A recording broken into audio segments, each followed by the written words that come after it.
औज़ुबिल्लाहिमिनश्शैतानिर्रजीम बिस्मिल्लाहिर्रहमानिर्रहीम। Dear students, अस्सलाम वालेकुम।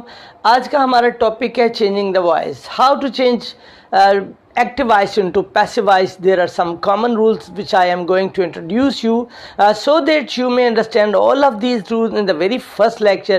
If very attentively you will listen to my lecture, I claim that inshallah you will be able to understand and have a grip over all of the tenses changing from active into passive voice. तमाम tenses को active voice means active voice को आप passive voice में तब्दील करने के काबिल हो जाएंगे अगर आज का लेक्चर आपने मुकम्मल तवज्जो के साथ सुना। तो मैंने आपके लिए तमाम जो पैसिव वॉइस हैं उनको ब्रीफ करके 6 पॉइंट्स पर मुश्तमिल कर दिया है।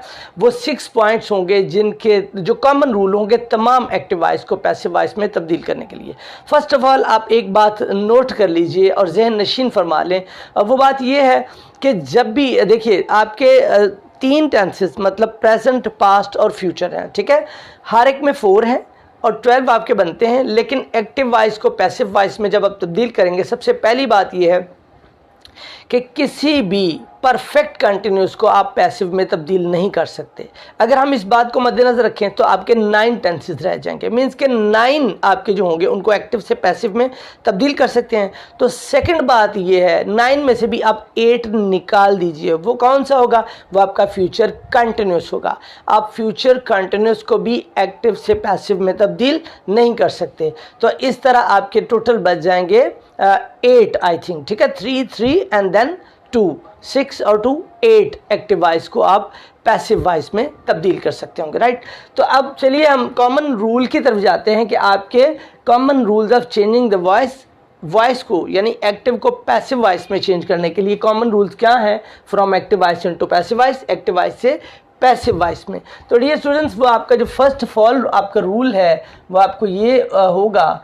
सबसे पहली बात, इंपॉर्टेंट तरीन जो बात है जो तमाम आपके एक्टिव को पैसिव में बदलने के लिए लाजिम है, वो जनाब ये है कि थर्ड फॉर्म ऑफ वर्ब जो होगा आपका वो हमेशा वर्ब थर्ड फॉर्म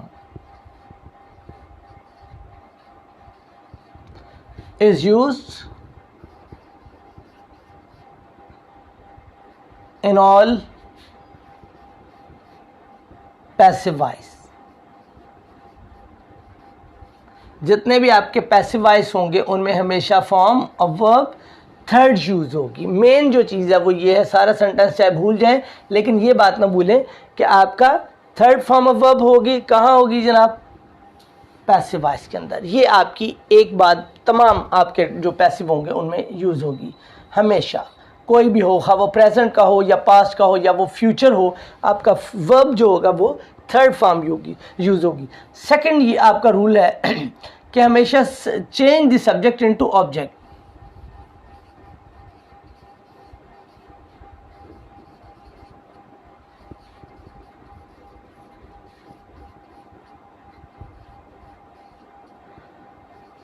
ऑब्जेक्ट में आप बदल देंगे और ऑब्जेक्ट में बदलने के साथ आप ये भी कह सकते हैं change the subject into object या change the subjective form into objective form.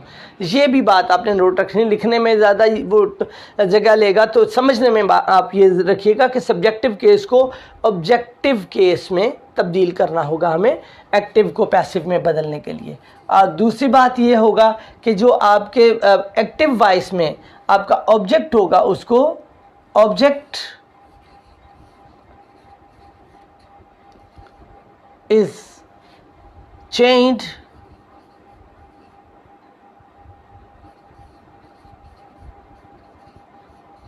into subject, या दूसरे मानों में आप ये ले सकते हैं change the object into subject. जैसे ये लिखा था ना change the subject into object, अब ये भी कह सकते हैं change the object into subject. दो तरह से बात है, अगर आपको ये इजी लग रहा तो ये यूं ही रखिएगा।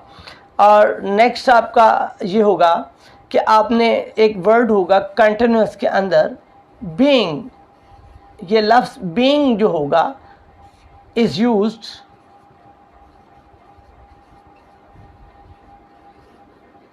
In all the continuous passives.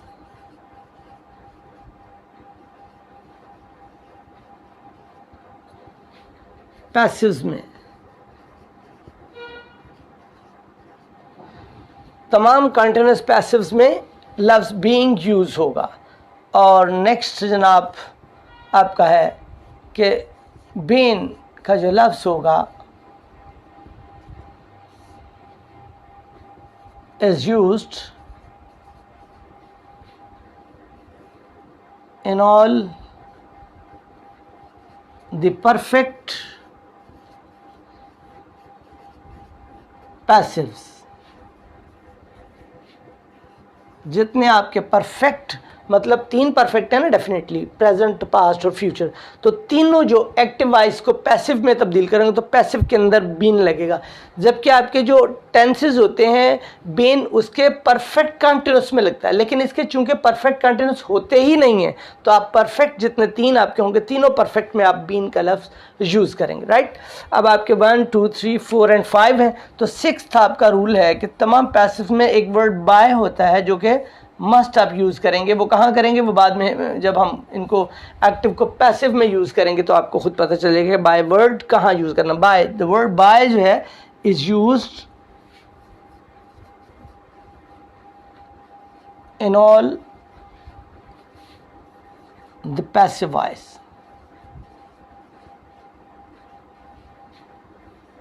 जितने भी पैसिव वॉइस होंगे आपके सेंटेंसेस उनके अंदर लफ्ज़ बाय यूज़ होगा, राइट।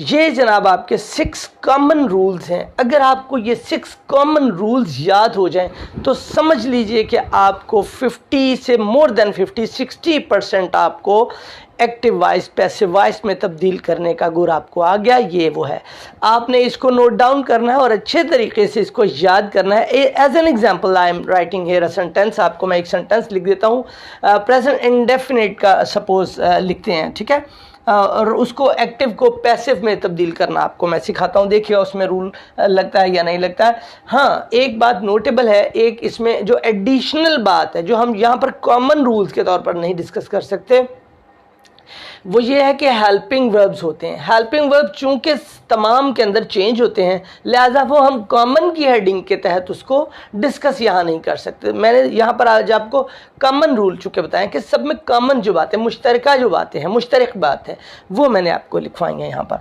तो चलिए एक हमारा एक्टिव वॉइस है उसको चेंज करते हैं पैसिव में, नेक्स्ट लेक्चर में बाकी इंशाल्लाह करेंगे, ज़्यादा आपको समझ आएगी नेक्स्ट वाले में। यहाँ देखिए आपका एक्टिव वॉइस है और वो सेंटेंस है हल्का छोटा सा है, आई रीड बल्कि राइट कर लेते हैं क्योंकि जब रीड को हम वर्ब बनाएंगे तो वो रीड की तीनों फॉर्म सेम होंगी तो आपको समझ नहीं आएगा। आप कहेंगे कि लो जी सर तो कह रहे हैं कि 3rd फॉर्म लगती है तो इन्होंने फिर वही लगा दी। वो होता है रीड रेड रेड है, लेकिन लिखने में वही होता है ना, तो वो इसलिए आपके लिए ठीक नहीं है। मैं ये यहाँ पर करता हूँ, आई राइट अ लेटर, मैं एक ख़त लिखता हूँ। ये आपका सब्जेक्ट है, ये आपका ऑब्जेक्ट है, ये आपका वर्ब है। आई राइट अ लेटर, मैं एक ख़त लिखता हूँ। अब मैं इस एक्टिव वॉइस को पैसिव वॉइस में, ये मैं यहाँ पर लिख रहा हूँ पैसिव वॉइस, तो जब मैं इसको पैसिव वॉइस में तब्दील कर रहा हूँ, I am changing active voice into passive voice, तो मैं क्या कर रहा हूँ जनाब, मैंने पहला रूल आपका यहाँ पर लिखा था, इनमें से रूल्स में से देखिएगा 3rd फॉर्म लगनी, वो तो जहाँ लगेगी वहाँ लगेगी। अब देखिएगा सेकंड था change the subject into object, subject को हमने ऑब्जेक्ट में बदलना, मतलब सब्जेक्ट आपका ये है ना, आई है, तो आपने इसकी प्लेस चेंज करनी, आपने ऑब्जेक्ट में यहाँ पर आपने आई को मी में चेंज कर दिया ना, तो मी हो गया। अब सेकंड था object is change into the subject, जो आपका ऑब्जेक्ट है उसको सब्जेक्ट की प्लेस पे लिख देंगे तो आ लेटर इधर आ जाएगा, आ लेटर।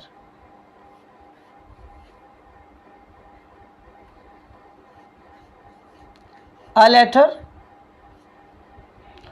आगे आपका हेल्पिंग वर्ब लगेगा इज, और वर्ब आपका ये है, इसकी 3rd फॉर्म आप कहाँ लिखेंगे, यहाँ पर।